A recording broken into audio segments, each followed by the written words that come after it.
bienvenue sur le podcast d'Equizen Conseil, l'âme des chevaux, le podcast pour connaître son cheval et mieux le comprendre.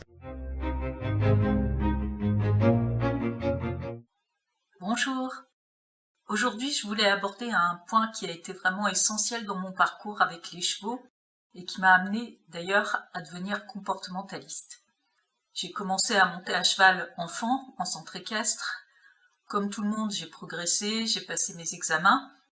J'ai appris beaucoup de choses que je ne remettais absolument pas en question parce que ces connaissances m'étaient transmises par des professionnels.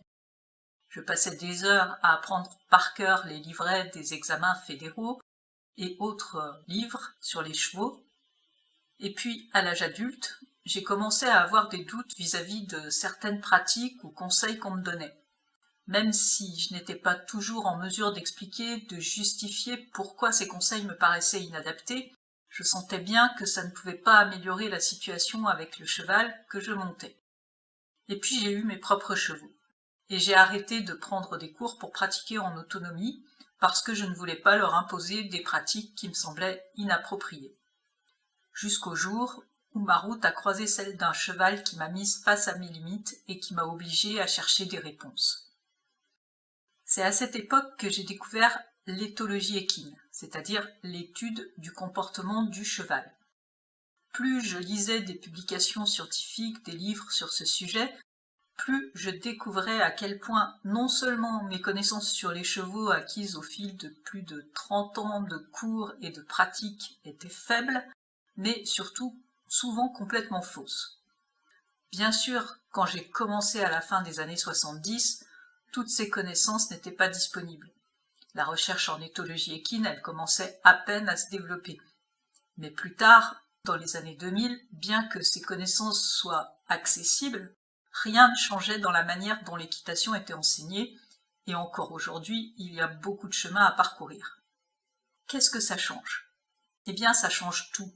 Quand on devient capable de comprendre réellement ce qui se passe dans la tête de son cheval, quand on sait lire son comportement, les messages qu'il nous adresse, quand on est capable de lui expliquer ce qu'on attend de lui sans contrainte, sans artifice, quand on sait comment créer les conditions pour que ses besoins soient respectés et que son bien-être mental et émotionnel soit assuré, eh bien, tout est différent.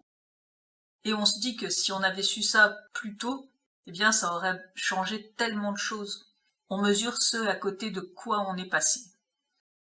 On a un regard nouveau sur ces chevaux qu'on aime tant, et on a enfin la possibilité de les comprendre réellement et de communiquer de façon compréhensible pour eux.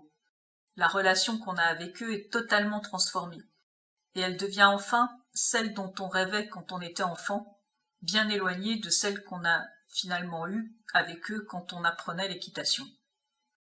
Pourquoi ? Parce qu'en se basant sur des idées fausses, sur des croyances, eh bien on ne peut pas comprendre correctement son cheval.